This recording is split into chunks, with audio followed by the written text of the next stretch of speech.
കർത്താവിൻ്റെ വിലയേറിയ നാമത്തിന് മഹത്വം ഉണ്ടാകട്ടെ. പ്രത്യേകം എനിക്ക് പ്രാർത്ഥന ആവശ്യമാണ്. പ്രിയപ്പെട്ട നിങ്ങൾ പ്രാർത്ഥന എന്നെ ഓർക്കണം.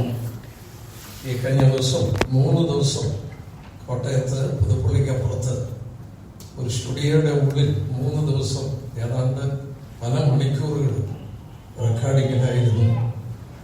അന്ത്യനാഴിക എന്ന് പറയുന്ന മലയാളത്തിൽ ഇറങ്ങിയ ആ CD 12 മണിക്കൂർ 13 മണിക്കൂറാണ്. അതിന്റെ ഇംഗ്ലീഷ് വേർഷൻ ഇറക്കാൻ വേണ്ടി റെക്കോർഡിങ് നടക്കുകയാണ്. വളരെ ടയറിംഗ് ആണ്, വളരെ ടയറിംഗ്. കാരണം അടച്ചിട്ട സ്റ്റുഡിയോയ്ക്കുള്ളിൽ ഒരു ദിവസത്തിന്റെ മണിക്കൂറുകൾ ഇരിക്കുമ്പോൾ വാസത്തിൽ തളർന്നു പോകും. 3 ദിവസം കഴിഞ്ഞപ്പോൾ ഞാൻ പറഞ്ഞു ഇനിയും വേറെ ദിവസം റെക്കോർഡ് ചെയ്യാന്ന് പറഞ്ഞു പോകുന്നു. നാളെയും മറ്റന്നാളും വീണ്ടും അത് റെക്കോർഡിംഗ് ആണ്. രാവിലെ പോകണം. ദൈവമക്കള് പ്രത്യേകം പ്രാർത്ഥിക്കും. നമുക്ക് ഒട്ടും സമയം കളയാതെ ഞാൻ ധ്യാനിച്ചുകൊണ്ടിരുന്ന വിഷയത്തിലേക്ക് മടങ്ങി വരാം എന്ന് ആഗ്രഹിക്കുകയാണ്. കഴിഞ്ഞ ദിവസം എങ്ങനെ ഒരു വിശുദ്ധ ജീവിതം നയിക്കാം എന്ന് നമ്മൾ തിരുവചനത്തെ ആധാരമാക്കി പഠിക്കുകയാണ്. ദൈവജനമല്ലാതെ നമുക്കിതിന് വഴികാട്ടിയായിട്ട് വേറെയൊന്നുമില്ല. ഞാൻ പ്രാരംഭത്തിൽ ഓർപ്പിച്ചു, ദൈവം ഒരു കാര്യം ചെയ്യുവാൻ നമ്മോട് ആവശ്യപ്പെടുമ്പോൾ നമുക്ക് അസാധ്യമായതൊന്നും ദൈവം പറയില്ല. ദൈവം നമ്മളോട് ഒരു കാര്യം ചെയ്യാൻ പറയുമ്പോൾ ദൈവം അതിനു വേണ്ട പ്രൊവിഷൻസ് നമുക്ക് തരും. ദൈവജനത്തിലൂടെ അത് എങ്ങനെയാണെന്ന് മനസ്സിലാക്കി പ്രായോഗികമാക്കി തീർത്താൽ നമുക്ക് വിജയപ്രദമായ ഒരു ക്രിസ്ത്യ ജീവിതം നയിക്കാൻ കഴിയും. ക്ഷമിക്കണം, കഴിഞ്ഞ ആഴ്ച എന്നോട് ഇംഗ്ലീഷിലൂടെ പറയണമെന്ന് പറഞ്ഞു. ഞാൻ ഈ പ്രസംഗമധ്യത്തിൽ അതൊക്കെ വിട്ടുപോവുകയാണ്. അതുകൊണ്ട് കഴിയുന്നതും ഇംഗ്ലീഷിലൂടെ ചേർത്ത് പറയാനായിട്ട് ശ്രമിക്കാം. We were meditating how to lead a holy life, and as we have meditated, when the Lord asks us something to do, He will give the provisions to do it. He will never ask us something that we cannot do. He told us that He is a holy God and He wanted His people to be holy also. But how can we lead a holy life? That is the topic we were meditating. എങ്ങനെ ഒരു വിശുദ്ധ ജീവിതം നയിക്കാമെന്ന് നാം ധ്യാനിച്ചുകൊണ്ടിരിക്കുകയാണ്. കഴിഞ്ഞ ആഴ്ച എടുത്ത കാര്യങ്ങൾ എടുക്കണമെന്നുണ്ട്, പക്ഷേ സമയം വളരെ പരിമിതമായതുകൊണ്ട് അത്യാവശ്യമുള്ളത് മാത്രമേ ഞാൻ ചൂണ്ടിക്കാണിക്കാം. നമുക്ക് മുന്നോട്ട് പഠനം കൊണ്ടുപോകാം. 2 വാക്യങ്ങൾ വായിച്ച് നമുക്ക് തുടങ്ങാം. റോമലേഖനം 8-ാം അധ്യായം, Romans chapter 8 verses 4. റോമലേഖനം 8-ാം അധ്യായത്തിന്റെ 4-ാം വാക്യം. ജഡത്തെ അല്ല, ആത്മാവിനെ അത്ര അനുസരിച്ച് ജീവിക്കുന്ന നമ്മൾ ന്യായപ്രമാണത്തിന്റെ നീതി നിവർത്തിക്കേണ്ടതിന് തന്നെ. ഒരു വാക്യം കൂടെ വായിക്കാം. Galatians chapter 5 verses 16. ഗലാത്യ ലേഖനം 5-ാം അധ്യായത്തിന്റെ 16-ാമത്തെ വാക്യം. Galatians 5:16. ആത്മാവിനെ അനുസരിച്ച് നടപ്പേൻ, എന്നാൽ നിങ്ങൾ ജഡത്തിന്റെ മോഹം നിവർത്തിക്കുകയില്ല എന്ന് ഞാൻ പറയുന്നു.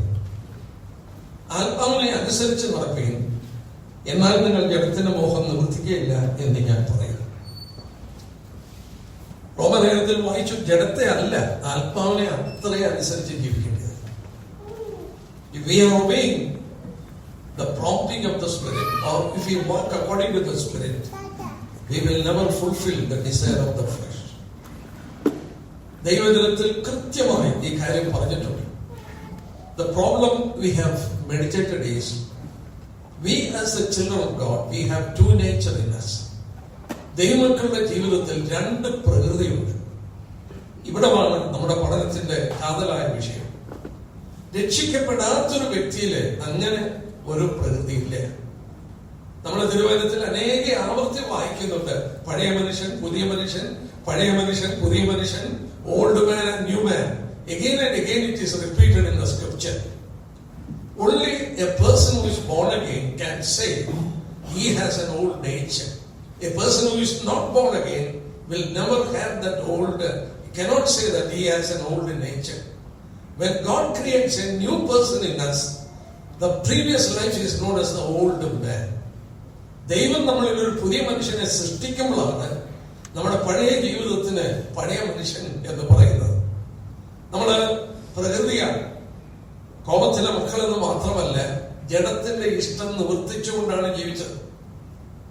രക്ഷിക്കപ്പെടാത്ത ഒരാളെ ജീവിക്കുന്ന അങ്ങനെയാണ്. എന്നാൽ രക്ഷിക്കപ്പെട്ട് കഴിയുമ്പോൾ നമ്മൾ കഴിഞ്ഞ ദിവസം അല്പം വിശദമായി ചിന്തിക്കുകയുണ്ടായി, നമ്മളൊരു പഴയ മനുഷ്യനും ഒരു പുതിയ മനുഷ്യനും ഉണ്ടാകുകയാണ്. ഈ പഴയ മനുഷ്യനെയും പുതിയ മനുഷ്യനെയും കുറിച്ച് വ്യക്തമായി എഫേസ്യ ലേഖനത്തിൽ നിന്ന് റോമ ലേഖനത്തിൽ നമ്മൾ കണ്ടു. പഴയ മനുഷ്യന്റെ ക്യാരക്ടർ നമ്മൾ കണ്ടു. ചതിമോഹങ്ങളായി വശമായി പോകുന്ന പഴയ മനുഷ്യൻ, ചതിമോഹങ്ങളാൽ വശമായി പോകുന്ന പഴയ മനുഷ്യൻ. പുതിയ മനുഷ്യനോ ദൈവ അനുരൂപമായി സൃഷ്ടിക്കപ്പെട്ട പുതിയ മനുഷ്യൻ. The new man is created after the character of God. ദൈവത്തിന്റെ സ്വഭാവത്തിനനുസരിച്ച് നമ്മളെ സൃഷ്ടിച്ചിരിക്കുകയാണ്. നമ്മുടെ പ്രശ്നം whom we are going to obey. Whether we are going to obey the old man that is in us or whether we are going to obey the new man that is in us. നമ്മളിലുള്ള പഴയ മനുഷ്യനെയാണോ പുതിയ മനുഷ്യനെയാണോ നമ്മൾ അനുസരിക്കുന്നതെന്നുള്ളതേ ഉള്ളൂ പ്രശ്നം. ദൈവം നമുക്ക് വളരെ സഹായം ചെയ്തിട്ടുണ്ട്. നമ്മൾ കണ്ടു, രക്ഷിക്കപ്പെട്ട അന്നേരം തന്നെ ദൈവം തന്റെ ആത്മാവിനെ നമ്മുടെ ഉള്ളിൽ നൽകി. ഈ പരിശുദ്ധാത്മാവിന്റെ ശക്തിയാൽ, ഈ പരിശുദ്ധാത്മാവിനാൽ നമ്മളെ നടത്തി ആ പരിശുദ്ധാത്മാവിന്റെ വിശുദ്ധ ക്യാരക്ടർ നമ്മളിൽ വെളിപ്പെടുത്താൻ ദൈവം ആഗ്രഹിക്കുകയാണ്. എന്നാൽ നമ്മൾ ആ വിഷയങ്ങൾ ശ്രദ്ധിച്ചു. നമ്മൾ കണ്ടു, ഒരുത്തൻ ക്രിസ്തുവിൽ ആയാൽ അവനൊരു പുതിയ സൃഷ്ടിയാണ്. കണ്ടാൽ സകലവും പുതുതായി തീർന്നിരിക്കുന്നു, പഴയത് കഴിഞ്ഞു. അവന് ഒരു പുതിയ മനുഷ്യനാണ്, പഴയത് കഴിഞ്ഞു. എന്നാൽ 1 കൊരിന്ത്യർ 5:7 വരുമ്പോൾ അവിടെ ഒരു കമാൻഡ് നമ്മളോട് പറയുന്നുണ്ട്. നമ്മൾ പുതിയ മനുഷ്യനാണ്. നമ്മൾ ആ വാക്യം ഒന്ന് ശ്രദ്ധിക്കാം. അത് കഴിഞ്ഞ ദിവസവും വീണ്ടും എന്റെ മനസ്സിൽ ഓടി വരികയായിരുന്നു. അവിടെ വായിക്കുന്നു, നിങ്ങൾ പുളിപ്പില്ലാത്തവരായിരിക്കാൻ തക്കവണ്ണം പുതിയ പിണ്ഡമാകേണ്ടതിന് പഴയ പുളിമാവിനെ നീക്കിക്കളയുകയും നമ്മളെ പുതുതാക്കി തീർത്തു. എന്നാൽ we are made new, but there is an old leaven inside. ഈ ഓൾഡ് ലെവനെ മാറ്റിക്കളയണം, put it out, അതിനെ നീക്കിക്കളയണം. that you should become a new lump. നമ്മളൊരു പുതിയ ഒരു പിണ്ഡമായി മാറണം. that you should become a new person. നിങ്ങൾ പുതുതായി വീണ്ടും ജനിക്കപ്പെട്ടവരാണ്. യേശുക്രിസ്തുവിൽ നമ്മൾ വീണ്ടും ജനിക്കപ്പെട്ടവരാണ്. എന്നാൽ നമ്മളിലെ പഴയ പുളിമാവുണ്ട്. ആ പഴയ പുളിമാവിനെ നീക്കിക്കളയണം. ഞാൻ ഇങ്ങനെ പറയട്ടെ, നമ്മളിലുള്ള പഴയ പുളിമാവിനെ ദൈവം കുറ്റം പറയുന്നില്ലേ? ദൈവം കുറ്റം പറയുന്നത് എന്തിനാ? അതിനെ നീക്കിക്കളയാത്തപ്പോൾ. എല്ലാ മനുഷ്യരിലെയും പഴയ പുളിമാവുണ്ട്. ഈ പഴയ പുളിമാവാണ് നമ്മൾ ഓർത്തുകൊണ്ടിരുന്ന പോലെ പഴയ ക്യാരക്ടർ, പഴയ സ്വഭാവം. അല്പം പുളിമാവ് മതി, പിണ്ടത്തെ മുഴുവൻ പുളിപ്പിക്കും. അത് നീക്കിക്കളയേണ്ടത് ആവശ്യമാണ്.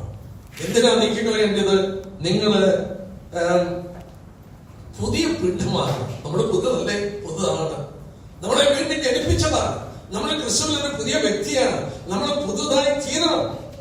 ജീവിതത്തിൽ, പ്രായോഗിക ജീവിതത്തിൽ, that we should become a new lump.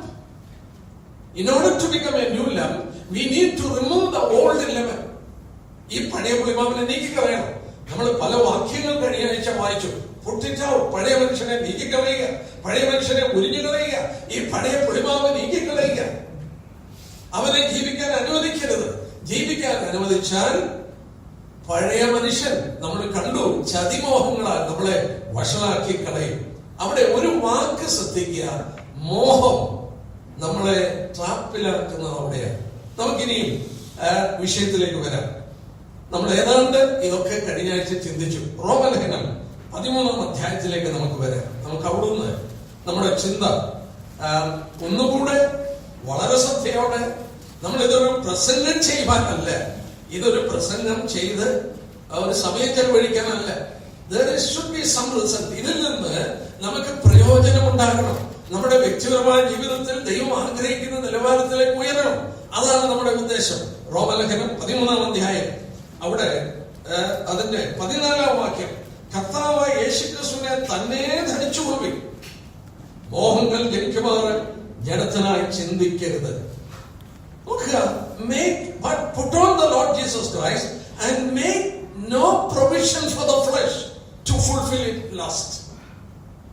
ജീവിതത്തിൽ no provision, You should not make any provision to fulfill the lust.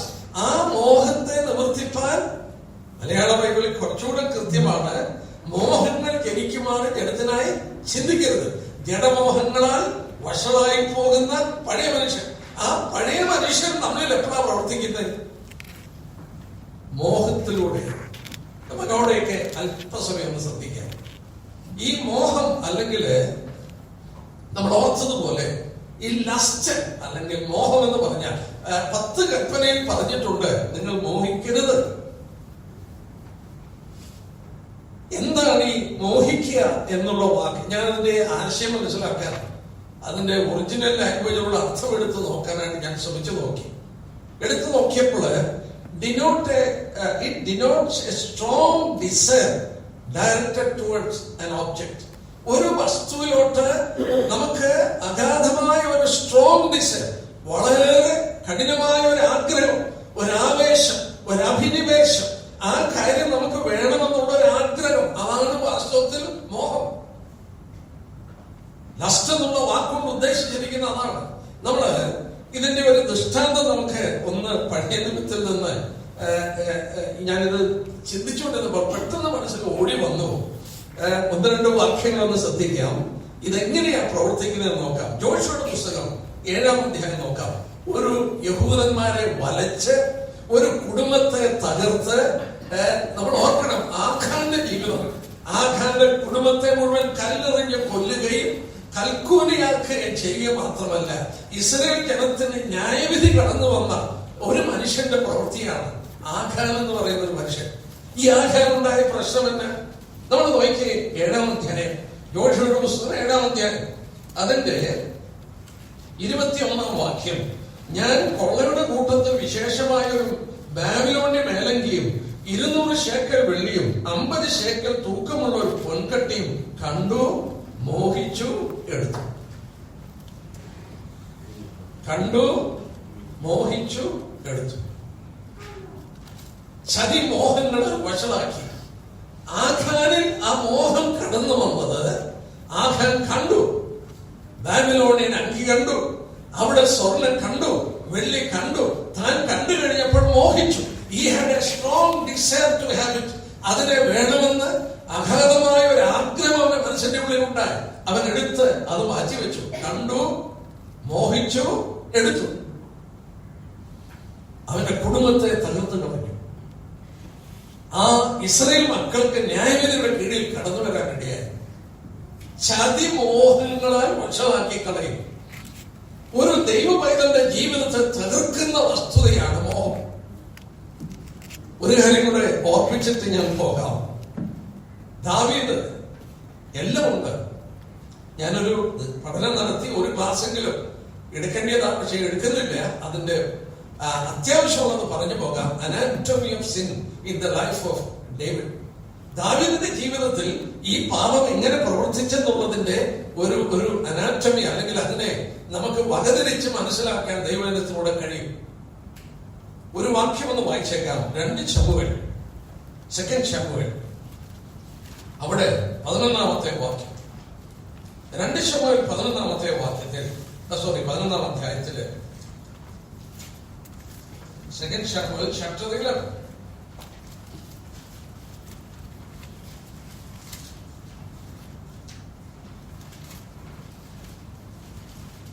അതിന്റെ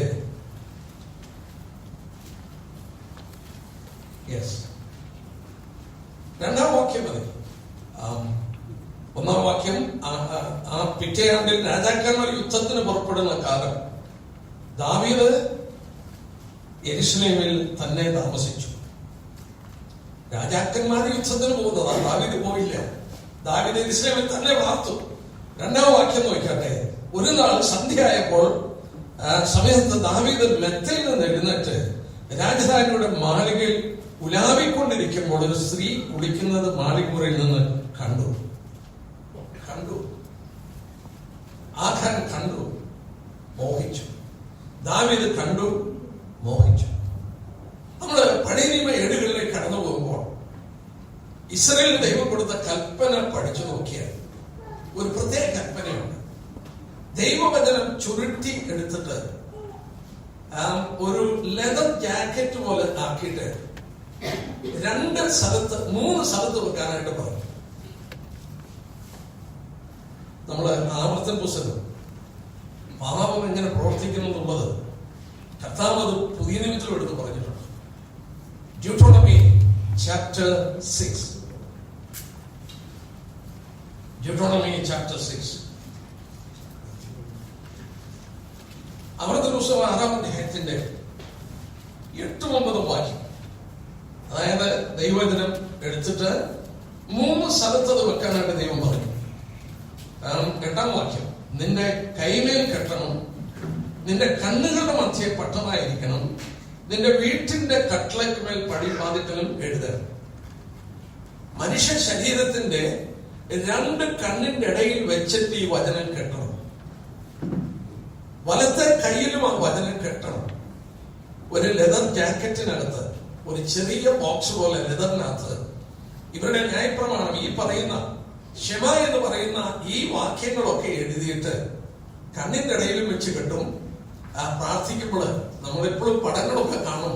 പ്രാർത്ഥിക്കുമ്പോഴൊക്കെ അവരിങ്ങനെ വെച്ച് കെട്ടിയിട്ട് കയ്യിലും കെട്ടിയിട്ടുണ്ട്, വെച്ചിട്ട് അവര് പ്രാർത്ഥിക്കും. പിന്നെ വീടിന്റെ വാതിക്കലുണ്ട്, അടച്ചു വെച്ചിട്ടുണ്ട്. അതിന് മെസ്സൂസ എന്നാ പറയുന്നത്, മറ്റേതിന് ടെഫ്ലിൻ എന്ന് പറയും. ഈ വീട്ടിന്റെ അകത്തുനിന്ന് പുറത്തോട്ട് വരുമ്പോൾ ഇങ്ങനെ ഇത് തൊട്ടിട്ടാണ് പോവുകയും വരികയും ചെയ്യും. ദൈവം എന്തിനാണ് ഈ കണ്ണിന്റെ ഇടയിലും കൈയുടെ ഇടയിലും അത് വെക്കാനായിട്ട് പറഞ്ഞത്? പുതിയ നിയമത്തിലേക്ക് കടന്നു വരാം. നമ്മുടെ കർത്താവ് ലൈംഗിക ഭാവത്തോടുള്ള ബന്ധത്തിൽ പറയുമ്പോൾ ഈ 2 സ്ഥലം കർത്താവ് എടുത്തു പറഞ്ഞു. മാത്യു ചാപ്റ്റർ 5 മാത്യു ചാപ്റ്റർ 5, മത്തായിയുടെ സുവിശേഷം 5-ാം അധ്യായം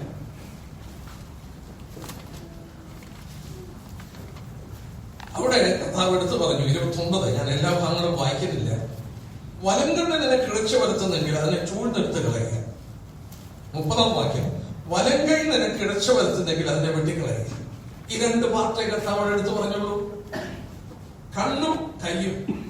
യഹൂദനോട് ദൈവം പറഞ്ഞു, ഈ കണ്ണിന്റെ ഇടയിൽ ദൈവവചനം വെച്ച് കെട്ടണം, വലത്തെ കയ്യിലും ഈ വചനം വെച്ച് കെട്ടണം.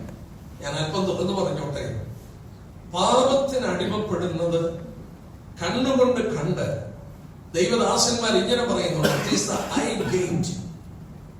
മോഹം കടന്നു വരുന്നത് ഈ ഐ ഗേറ്റിനകത്തൂടെ. ഈ കണ്ണെന്ന് പറയുന്ന ഗേറ്റിലൂടെ അകത്തോട്ട് കടന്നു വന്നു കഴിഞ്ഞാൽ പിന്നീട് അത് പ്രവർത്തനമായി തീരുന്നത് കരങ്ങളിലൂടെ. By touch, seeing and touching. ദാവീദിനെ വെച്ചത് അതാണ്, ആശാനെ വെച്ചത് അതാണ്. നമ്മൾ ദൈവജനത്തിൽ തുറന്ന് നമുക്ക് എഴുതി തന്നിരിക്കുന്നത് ഇതാണ്. നമ്മള് കണ്ണുകളിലൂടെ കാണുന്നത് മോഹിച്ചു കഴിഞ്ഞാൽ ആ മോഹം, തിരുവചനത്തിൽ വായിക്കുന്ന യാക്കോബിന്റെ രംഗത്തിൽ, മോഹം ഗർഭം ധരിച്ചാൽ പാപത്തെ പ്രസവിക്കും. ഇവിടെ നമ്മൾ സൂക്ഷിക്കേണ്ടത് സദൃശവാക്യം 4-ാം അധ്യായം, എങ്ങനെ നമുക്കൊരു ഹോളി ലൈഫ് നയിക്കാൻ നമ്മളതിന് ഉത്തരവാദിയാണ്. We are responsible for the life we are leading. Every young person, whether it is a girl or a boy who is sitting here, or every young man or old man, whoever it is, when we come to Proverbs chapter 4, verses 23, there it is written, keep your heart with all diligence, for out of it springs the issues of life. Your life is coming to be, your life will be according to what is going to come from your heart. So you need to keep your heart with all diligence.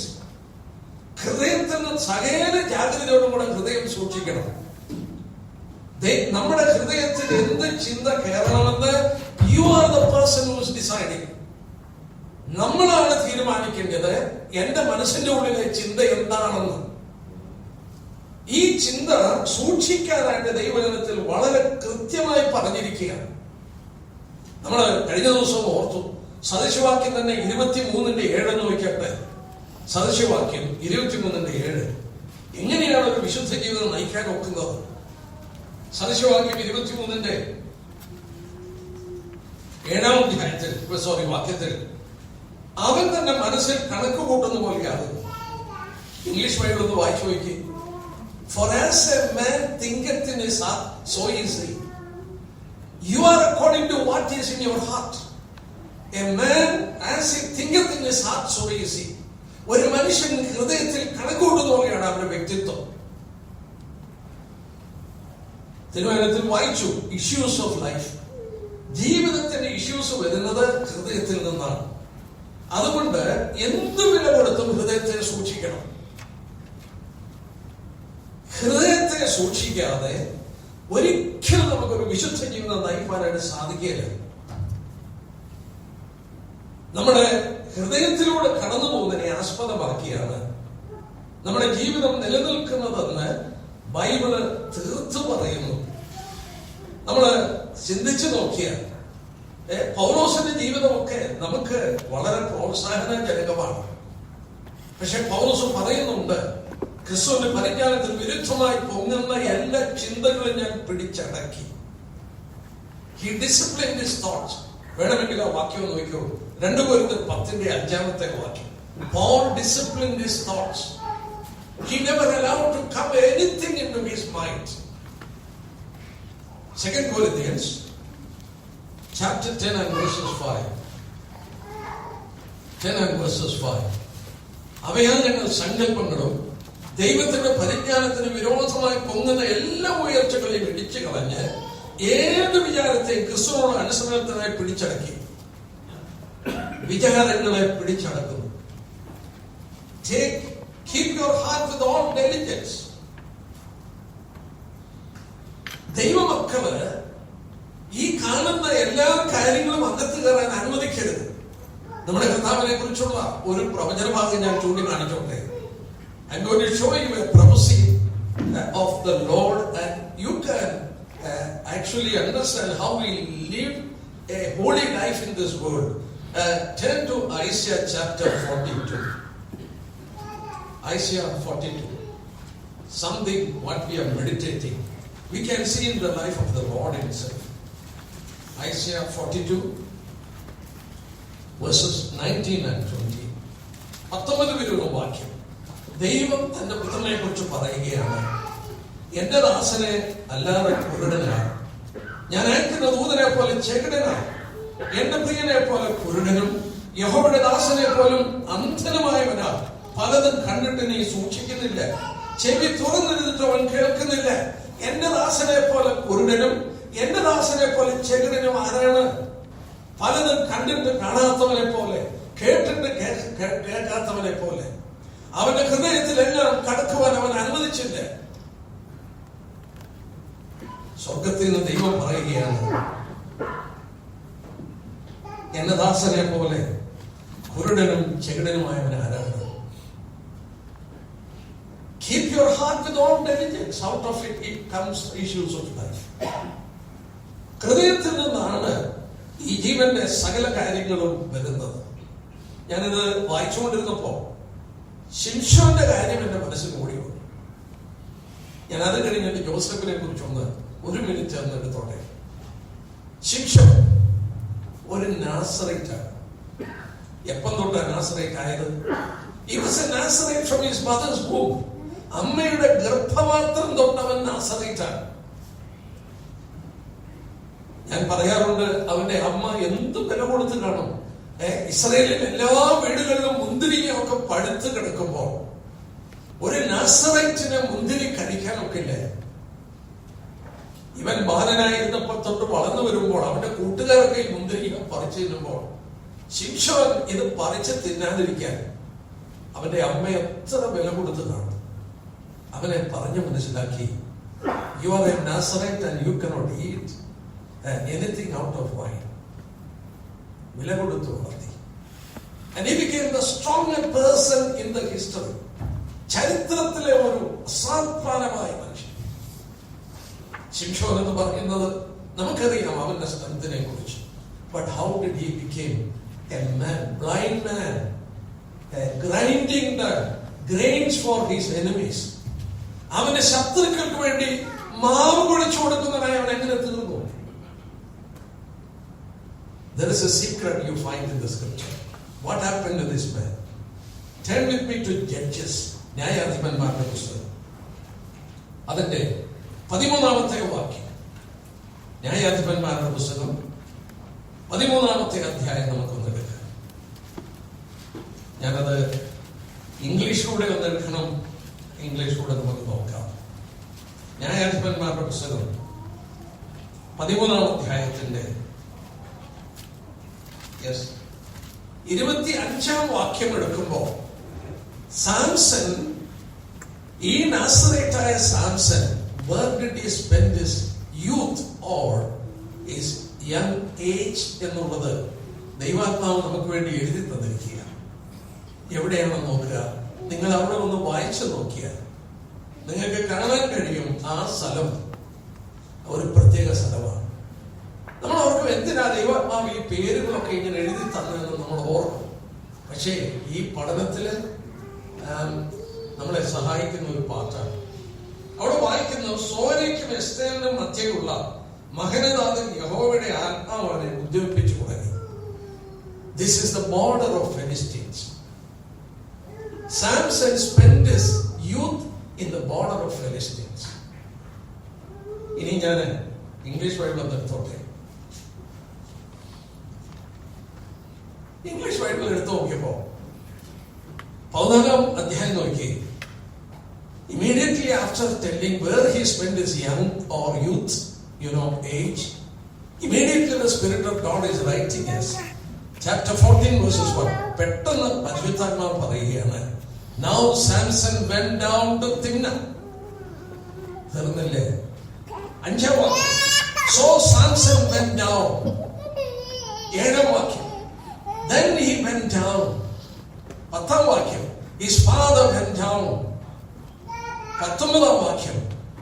And he went down. പിന്നീട് നമ്മൾ വായിക്കുന്നത് അനേക ആവർത്തി ദൈവാത്മാവ് രേഖപ്പെടുത്തുകയാണ്. He was in the border. From the border, he went down almost 4 miles into the enemy territory.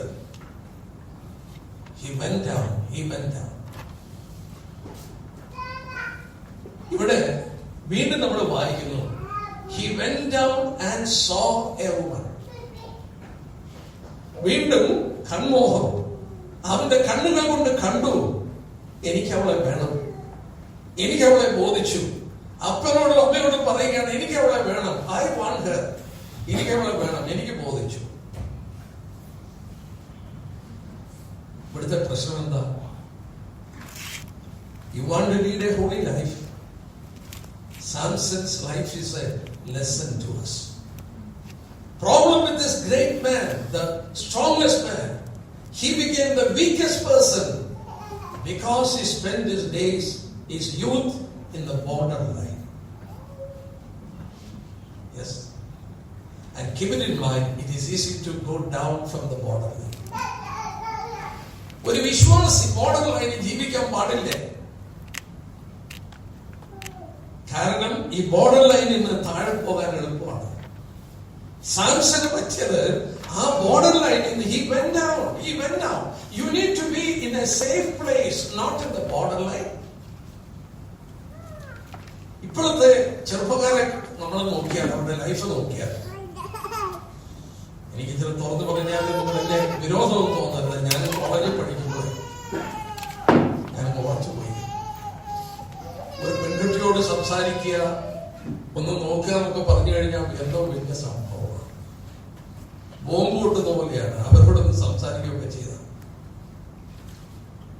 There was a border between, but not me.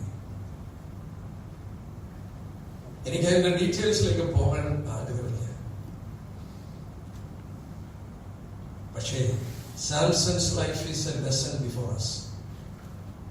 Such a great man, such a man who was one of the strongest person in the earth, he became one of the weakest person in the hands of enemy, working for enemy. And he has gone down 4 miles into the enemy territory. Seeing a woman, he went down. Keep it in mind, it is easy for us to go down from the borderline. any young person living in the borderline. You may say that I am not doing anything wrong. What is there is any problem in speaking, or what is there if I go for a tea party? What is there if I spend time like this? Keep it in mind, you are in the borderline. From there you can fall down.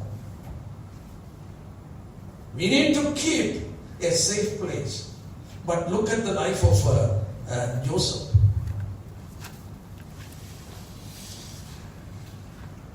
Look at the life of Joseph. Joseph, Genesis chapter 39 and verses 12.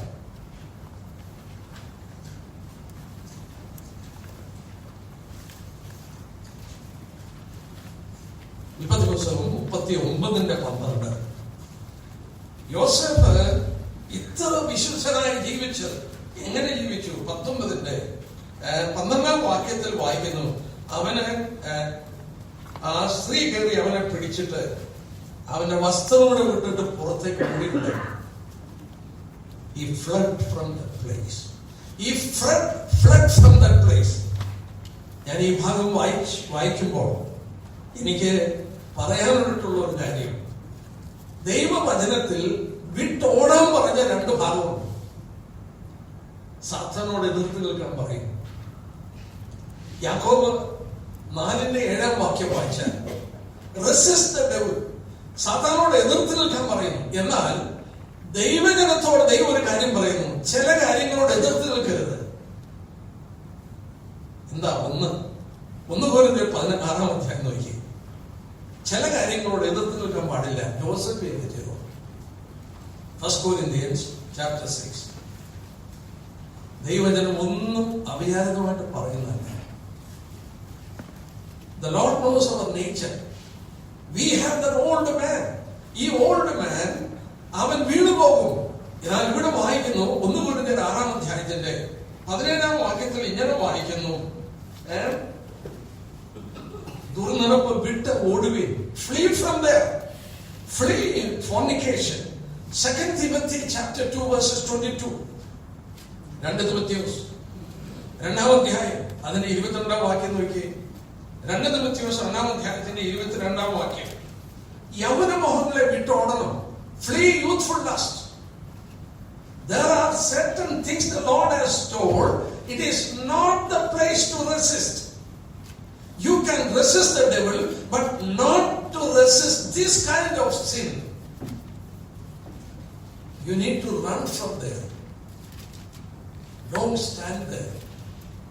Don't try to resist. The safest thing, Scripture says, flee, flee. Joseph, we read that he fled from that sea. Consequence ജോസഫിന് ഉണ്ടായി. എന്നാൽ Joseph എന്തിനാണ് ഈ വിധത്തിൽ അവൻ ഓടിക്കളയാൻ കഴിഞ്ഞതെന്ന് അറിയാമോ? He had the character of the prophet. എന്താ കർത്താവിന്റെ ക്യാരക്ടർ? യോഹന്നാന്റെ സുവിശേഷം എടുത്ത് ഇതോട് ചേർത്ത് നമുക്ക് നോക്കാം. യോഹന്നാന്റെ സുവിശേഷം 14 30 വാക്യം നോക്കിയാട്ടെ. ആ വാക്യം, it speaks volume to us in relation to the character of our blessed Lord. John's Gospel chapter 14 14 യോഹന്നാന്റെ സുവിശേഷം 14 അതിന്റെ 30 വാക്യം അവൻ പറയുകയാണ്, ഞാൻ ഇനിയും നിങ്ങളോടുകൂടെ വളരെ സംസാരിക്കുന്നില്ല, ലോകത്തിന്റെ പ്രഭു വരുന്നു, അവന് എന്നോടൊരു കാര്യമില്ല. നമ്മൾ തിരുവനന്തപുരത്തിൽ വായിക്കുന്നുണ്ട്, കർത്താവ് 40 ദിവസം ഉപസിച്ച ശേഷം സാത്താൻ അവനെ വിട്ടുപോയി, കുറെ നേരത്തേക്ക് വിട്ടുപോയി. സാത്താൻ പിന്നെയും വന്നു അവനെ പരീക്ഷിക്കാനൊക്കെ. എന്നാൽ ഇവിടെ വായിക്കുന്നുണ്ട്, കർത്താവ് പറയുന്ന വാക്കാണ്. എന്താ പറയുന്നത്? The ruler of the world is coming and in me he has nothing. In me he has nothing. അവനുള്ളതൊന്നും എന്റെ ഉള്ളിലില്ല. എന്താ വാക്കിന്റെ അർത്ഥം? If there was something that he was able to influence, Joseph would have fallen, because his mind was clean. Keep your heart with all diligence. Look at the life of David. David എല്ലാം ഉണ്ടായിരുന്നു. Everything God has given him. Everything God has given. പക്ഷെ ഡേവിഡിനെ ഒരിക്കലും മറച്ചു കളയാൻ വയ്യാത്ത ഒന്നുണ്ട്. 2 കാര്യങ്ങൾ മാത്രം ഞാൻ പറയാം. ഒന്ന്, മത്തായിയുടെ സുവിശേഷം, ബൈബിൾ പുതിയ നിയമം അങ്ങോട്ട് തുറക്കുക. പുതിയ നിയമം അങ്ങോട്ട് തുറക്കുക. ആ തുറന്നു കഴിഞ്ഞാൽ 1-ാം അധ്യായം, അധികം പോകണ്ട, 6-ാം വാക്യം നോക്കി.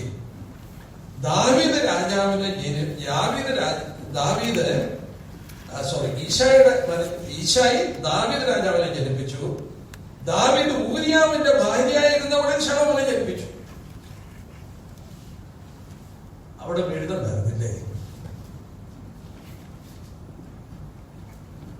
ഞാനിങ്ങനെ പറയാറുണ്ട്, ദാവീദ് പിള്ളേരും കൂടെ ഇരുന്ന് വേദപുസ്തകം വായിക്കുക, കുടുംബ പ്രാർത്ഥനയ്ക്ക് വായിക്കുക. ദാവീദിനൊക്കെ വായിക്കാൻ നോക്കും? വായിക്കാൻ നോക്കില്ല. പരിശുദ്ധാത്മാവ് അവിടെ എഴുതി വെച്ചു. There are certain sins that you cannot blot it out. The consequence will be there. ദാവീദിന്റെ ജീവിതത്തിൽ ഒരിക്കലും മായ്ച്ചു കളയാൻ വയ്യാത്ത ഒരു തെറ്റ് അവിടെ പരിശുദ്ധാത്മാവ് എഴുതി വെച്ചു. ഊരിയാവിന്റെ ഭാര്യയായിരുന്നവളിലാണ് ശലോമോനെ ജനിപ്പിച്ചത്. എന്തിനാണ് ഈ വർണ്ണം ഇങ്ങനെ എഴുതി വെച്ചത്? നമ്മളെ ഓർത്ത് എഴുതി വെച്ച. How careful we should be. David had everything. ഞാൻ 2 ശമൂവേലില് ദൈവം ദാവീദിനോട് പറഞ്ഞൊരു വാക്കൂടെ പലപ്പോഴും ഞാനത് ഓർക്കും. അതുകൂടെ ഞാൻ ഓർപ്പിച്ചോട്ടെ. 2 ശമൂവേൽ chapter 12. ദൈവം ദാവീദിനോട് പറയുകയാണ്. അതിന്റെ 7 തൊട്ട് ആ മനുഷ്യൻ നീ തന്നെ ഇസ്രായേലിന്റെ ദൈവമായ യഹോവ ഇപ്രകാരം അരുളിച്ചെയ്തു, ഞാൻ നിന്നെ ഇസ്രായേലിന്റെ രാജാവായി അഭിഷേകം ചെയ്തു, നിന്നെ ശൗലിന്റെ കയ്യിൽ നിന്ന് വിടുവിച്ചു. ഞാൻ നിനക്ക് നിന്റെ യജമാനന്റെ ഗൃഹത്തെ നിന്റെ മാർവിടത്തിലേക്ക് നിന്റെ യജമാനന്റെ ഭാര്യമാരെയും തന്നു. ഇസ്രായേൽ ഗൃഹത്തിലും യഹൂദ ഗൃഹത്തിലും ഗൃഹത്തെയും നിനക്ക് തന്നു. പോരായെങ്കിൽ, ആ ഭാഗം നോക്കി, പോരായെങ്കിൽ ഇന്നതുകൂടെ ഞാൻ നിനക്ക് തരുമായിരുന്നു. ഞാൻ അവിടെ ഇരുന്ന് കുറെ ധ്യാനിച്ചു നോക്കിയിട്ടുണ്ട്. പോരായെങ്കിൽ ഇന്നത് കൂടെ തന്നെ എന്തോ തരുമെന്ന് ദൈവം പറഞ്ഞില്ലേ? ദാവീദിന് എന്താ ദൈവം കൊടുക്കാൻ? God gave everything. പക്ഷെ ഒരു കാര്യം കൊടുത്തില്ല.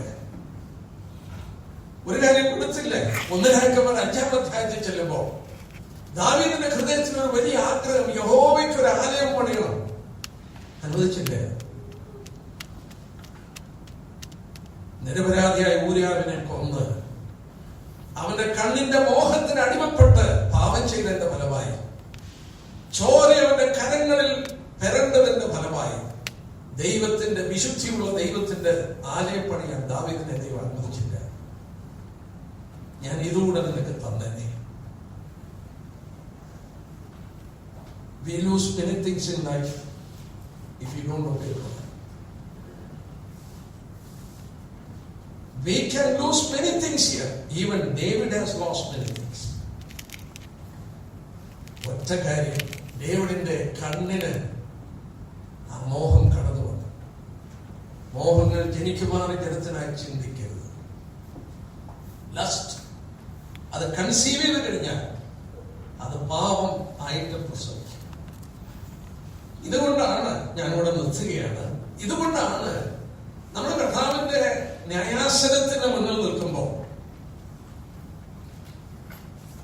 1 കൊരിന്ത്യർ 4-ാം അധ്യായത്തിന്റെ 5-ാം വാക്യത്തിൽ വായിക്കുന്നുണ്ട്, ഹൃദയവിചാരങ്ങളെ വെളിപ്പെടുത്തും. ഹൃദയവിചാരങ്ങളെ വെളിപ്പെടുത്തും. നമ്മുടെ ഹൃദയത്തിൽ കൂടെ കടന്നുപോയ ചിന്തകളെയൊക്കെ അവിടെ വെളിപ്പെടുത്തും. മനുഷ്യ ഹൃദയത്തിന് വലിയ കഴിവുണ്ട്. നമ്മുടെ 34:6 ദൈവം പറയുന്നുണ്ട്, മനുഷ്യനെ നോക്കിയിട്ട് ദൈവം പറയുന്നുണ്ട്, അവൻ ചെയ്യുവാൻ നിരൂപിക്കുന്നതൊന്നും അവൻ അസാധ്യമാകത്തില്ല. ദൈവത്തിന്റെ സ്വരൂപത്തിൽ സൃഷ്ടിക്കപ്പെട്ട് ദൈവത്തിന്റെ ആ ജീനിയസിന്റെ ഒരു അല്പം ടച്ച് അവന് കൊടുത്ത് ആ മനുഷ്യനിത ഒന്നിച്ച് പ്രവർത്തിക്കുമ്പോൾ അവനെ ചെയ്യുവാൻ നിരൂപിക്കുന്നത് ഒന്നും അസാധ്യമാകത്തില്ല. ഞാൻ ഇങ്ങനെ പറയട്ടെ, ടോറ ഗുഹയ്ക്കുള്ളിൽ ഇരുന്നു കൊണ്ട് ബിൻ ലാദൻ ആഗ്രഹിച്ചു അമേരിക്കയുടെ വേൾഡ് ട്രേഡ് സെന്റർ താഴെ കൊണ്ടുവരാൻ. അത് രണ്ടും താഴെ കൊണ്ടുവന്നു. ലോകത്തിൽ എന്തെല്ലാം കാര്യങ്ങൾ അങ്ങനെ ആ മനസ്സിന്റെ ചിന്തയിൽ നിന്ന് ഉണ്ടാക്കിയെടുത്തു. അതുപോലെ തന്നെ മറുഭാഗത്ത് ഈ മനസ്സ് നല്ലതിനു വേണ്ടി ഉപയോഗിച്ചാൽ മാനവരാശിയുടെ അനുഗ്രഹത്തിന് വേണ്ടി എന്തെല്ലാം കൊടുത്തു. നമ്മളിവിടെ പാടുന്ന ഇംഗ്ലീഷ് പാട്ടുകളൊക്കെ നമ്മളെപ്പോഴും ഓർക്കും ഫാനി ക്രോസ്ബി, കണ്ണു കാണാൻ വയ്യാത്ത ഒരു സഹോദരി 5000 പാട്ടുകൾ എഴുതി. കണ്ണുള്ള നമുക്ക് എഴുതാൻ ഒക്കമില്ല. അവരുടെ മനസ്സിന്റെ ആ പ്രത്യേക discipline. John Milton paradise lost എന്നുള്ളത് എന്തോ അനുഗ്രഹിക്കപ്പെട്ടതിൽ എഴുതി. Isaac vats When I survey the wondrous cross, പാടിയാലും അതിന്റെ ബ്യൂട്ടി തീരത്തില്ല. അവരുടെ മനസ്സിലേക്ക് അവർ കൃത്യമായി ഉപയോഗിച്ചപ്പോൾ, ഞാൻ മറുഭാഗത്ത് പറയട്ടെ, നമ്മുടെ മനസ്സിനെ തെറ്റായ വിധത്തിൽ വിട്ടാൽ ഒരിക്കലും ഒരു വിശുദ്ധ ജീവിതം നയിക്കാനായിട്ട് സാധിക്കില്ല. ഞാനൊരു സംഭവം കൂടെ പറഞ്ഞു നിർത്തിയേക്കാം. 1988 ലോകപ്രസിദ്ധമായ ഒരു TV പ്രീച്ചർ, അദ്ദേഹം സെക്സ് സ്കാൻഡലിൽ പിടിക്കപ്പെട്ടു. പേര് ഞാൻ വിട്ടുപോയി. പക്ഷേ ഞാൻ ഒരു കാര്യം കുറിച്ചു വെച്ചു. അദ്ദേഹത്തെ